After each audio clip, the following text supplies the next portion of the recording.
نبی علیہ الصلوۃ والسلام کور ته ورغی فاطمه رضی الله تعالی عنها فرمایل فاطمه بچیا را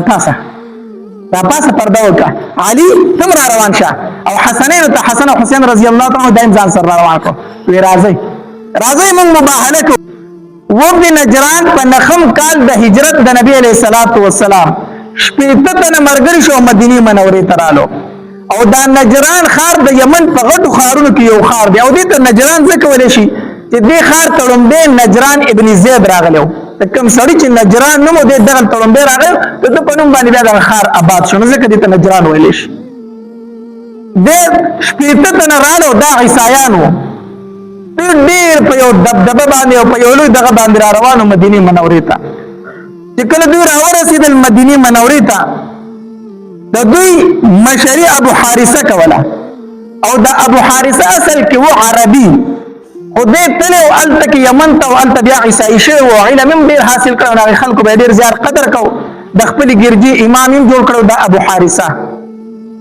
نو دا او بل بکیو داغه نومو سید اهم دا کبیری هم مشري کوله دا درې تنو سید اهم او درم پکې عبد المسیح عاقب نو دا عبد المسیح عاقب د قبیله امیر وو او دا اهم چې دا په منزله د دوی د بادشاہ وو او دا ابو حارثه چې د لوی راهب وو د دوی دا درې تنه غټ کسانو په قافله کې رالو نبی علیہ الصلوۃ والسلام راورسېدل چې د مدینه منورې ته راورسېدل مازیګر مونږ شو نبی علیہ الصلوۃ والسلام صحابه کرامو ته پر مسجد نبوي کې ول ځای تیار کړي سیټ تجدید ته پاتش دوی له ځای تیار شو لکټیم دوی کې راستل د دوی د مانځه ټیم راغی چې کله د دوی د مانځه ټیم راغی دوی پاسې د مونږ کو صحابه کرامو دې پرې نه خو درې تاسو د خپل طریقه مونږ نشي کولای نبی علیہ الصلوۃ والسلام ته په باندې اجازه ته ورکړه ور اجازه چې مونږ وکړي دوی مشرق طرف ته مونږ کو مخ کو او مغرب قبلی ته مخ کو کنه د قبلی طرف ته شاکړو مشرق طرف ته مخ کو خپل مونږ یو کو بیا د نبی علیہ الصلوۃ والسلام سره خبري شروع کړې د وفد نجران اول خبره د دې داوا چې تاسو عیسی علیه السلام ته بنده وایو موږ ورته د الله زوی وایو دې باندې د نبی رسول سره خبرې شروع کړې په عبدیت او په اولوهیت د عیسی علیه السلام باندې نبی علیه السلام ورته کومه هغه الہ نه دی نه د الله زوی دی نو دوی ورته وایي چې د الله زوی نه دی نو پلار یې څوک دی راته وایي عیسی علیه السلام په دې پلار پیدا شوی کنه نو دی نبی علیہ الصلوۃ والسلام ته وایي چې عیسی علیہ السلام د الله زوی نه دی نو پلار راته وخت پلار څوک دی نبی علیہ الصلوۃ والسلام ته اول دا تاسو کو تاسو ته خدا معلومه ده کنه چې دا زوی د پلار مشابه وي او د پلار د بدن جز وي د پلار د بدن جز وي کنه او بالکل دا مونږ چې زوی دا د پلار مشابه او د پلار د بدن جز وي ویخا د دې خدای د نتیجه وروته چې عیسی علیه السلام نعوذ بالله د الله جز دی او د الله مشابه دی او الله تبارک وتعالى چې ليس كمثله شيء دا په مثل اوس شی نشته ولم يكن له كفوا احد دا په مثل هیڅ څوک نشته نه د الله جز ته نه د الله مشابه شته دا خو سره معنی کنه څنګه بالکل منو د الله نه جز ته نه مشابه شته جو خبر دا او نبی رسول الله والسلام دا خبره خو تاسو ته معلومه ده چې په الله باندې مرګ نه راځي الله يموت ذات دا خو سره معنی کنه د عیسایانو او په الله تبارک وتعالى باندې مرګ نه راځي نبی علیہ الصلوۃ والسلام فرمایل وان عیسی یاتی علیه الفناء عیسی علیہ السلام باندې پناه راځي عیسی علیہ السلام بس راځي پناه خدای څه وګوره د دې الزامي جواب څه د دې الزامي جواب دا چې نبی علیہ السلام تاسو کو چې په الله مرګ راځي دی نه نبی علیہ السلام ورته تاسو ویل شو کنه چې عیسی علیہ السلام خو فات شوی دی او څه شوی دی د نبی علیہ الصلوۃ والسلام په خپل باندې الله نه حق خبر چرته نه راوستا اگر چې د مقابل سره به جګړه وا خدای نبی اسلام په جبه باندې چرته نه حق خبره نه راغلی نبی علیہ السلام په دغه ټیم کې فرمایل وان عیسی یاتی علیه الفنا په فنا راضی تاسو نه پنا پر راغلی پاتې پنا به راضی اشاره و دې خبره ته چې عیسی علیہ السلام خو تاسو وایي چې قتل شوی ګوره نه دی اسمانونو کې ژوند دی او بیا به راځي دا غي نه پس په سر راځي پنا راځي نو د مناظره میدان دی د جنگ میدان دی د دې الزامي جواب دی چې تاسو په عیسی علیہ السلام مرګ راغلی نه څنګه الله شو نبی علیہ السلام فرمایله پاغه باندې بس راځي پنا به په آینده کې راځي ها بل خبره نبی علیہ الصلوۃ والسلام فرمایل وی دا خو سره تاسو باندې کنه چې الله تبارک وتعالى په هر څه باندې قائم دی او ټول مخلوق ته رزق ورکوونکی یو الله دی. آیا عیسی علیه السلام رازق دی؟ دی وینا ان عیسی علیه السلام رازق نه دی. بیا ته نبی علیہ الصلوۃ والسلام فرمایل په الله تبارک وتعالى باندې پزمکه او اسمانونو کې هیڅ شی پټ نشتا، هیڅ شی پټ نشتا، هر څه الله تخکار دی. په الله باندې یو شی مجهول نشتا. آیا تاسو چې چاته الله وایي هغه د ځمکې او د اسمانونو په ټولو حالاتو باندې پوه دی؟ دی بیا وویل نه. بیا ورته نبی علیہ الصلوۃ والسلام فرمایل وی تاسو خدا منه کړي چې عیسی علیہ السلام مور مریم بیبی ده او دا هغه پر رحم کې پیدا شوی دی او دا شکل صورت ورته الله ورکړي دی. دا خو منه کنه وی او دا منو وی چې کوم انسان په خپل پیدایش کې غیر ته محتاج دی، کوم انسان خوراک ته محتاج دی، بول براس ته محتاج دی، هغه الله کې دی شي، هغه الہ کې دی شي. بیا ورته نبی علیہ السلام فرمایل وی مریم بیبی چې د عام زنانو په شان خوراک هم سکاو سکاک هم کو په عیسی علیہ السلام باندې حامل شویم ده د په ګډه باندې اغستم دی.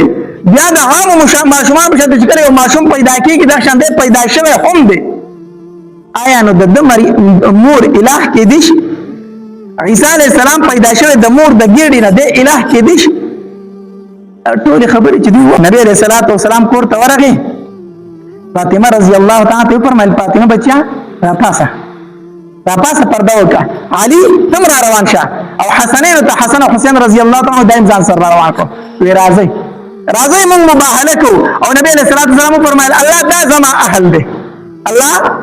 دا زما اهل دی چې ما راوستلو. حسن رضی الله تعالی عنہ یو لاس نیولې دی، حسین رضی الله تعالی عنہ په بل لاس نیولې دی. حسنین د لاسونه نیولې دي د نبی اسلام شاته فاطمه رضی الله تعالی عنها او د فاطمه رضی الله تعالی عنها شاته علي رضی الله تعالی عنہ دا پنځه کسان را روان شو.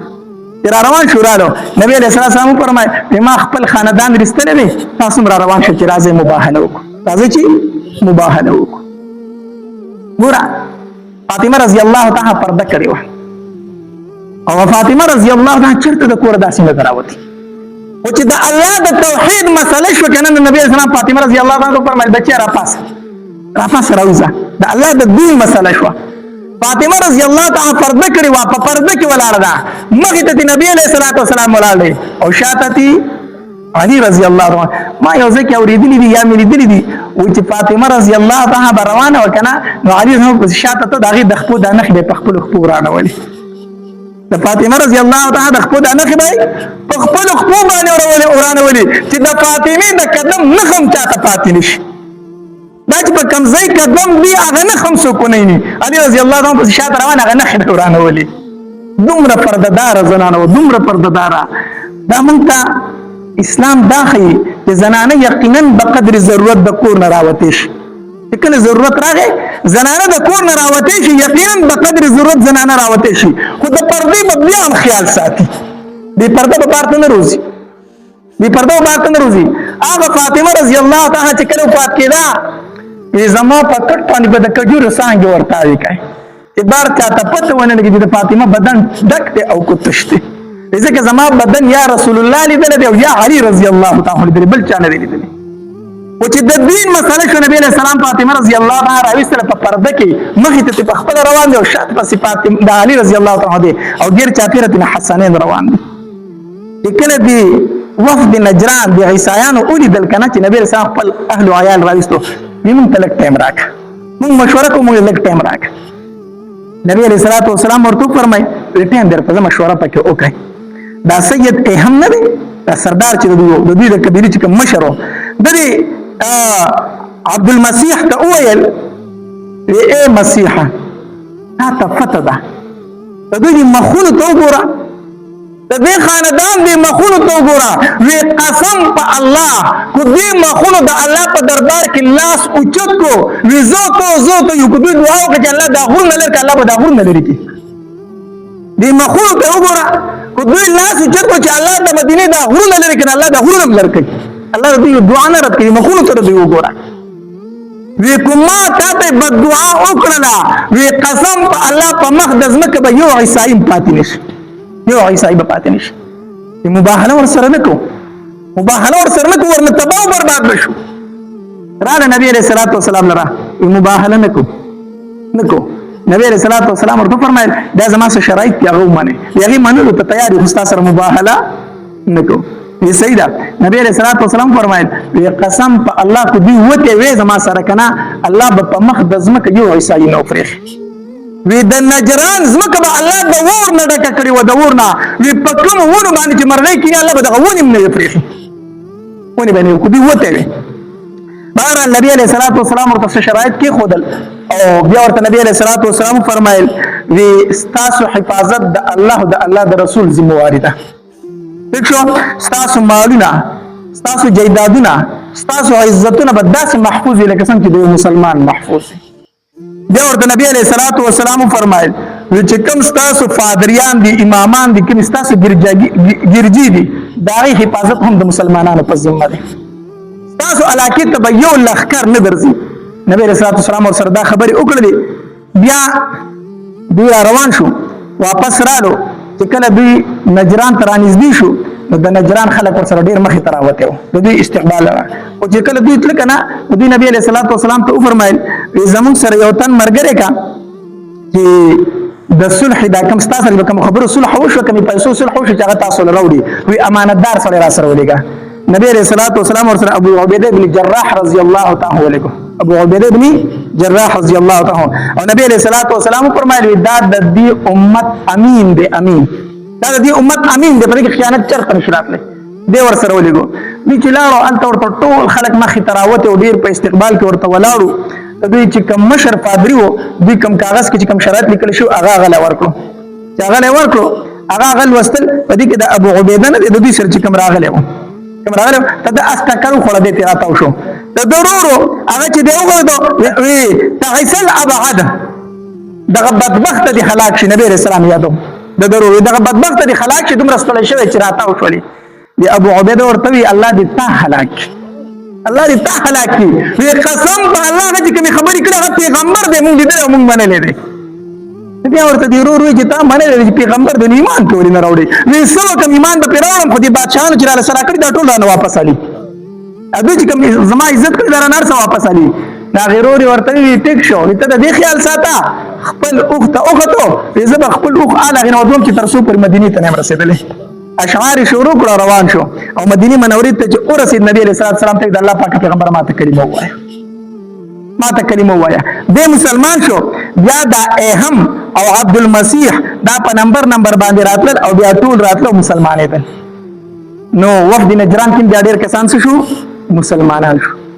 د نجران کې بیا دوه قسمه عیسایانو یو قسم عیسایان هغه چې امین په سن پویدل هغه ټول اسلام راوړو او دیم قسم هغه چې ځان ته پوي او ایمان نه راوړو نو دا غینه به هر کال ټیکس اغستو جزیه او چې کوم مسلمان شو دا غینه به صدقات زکات راټولول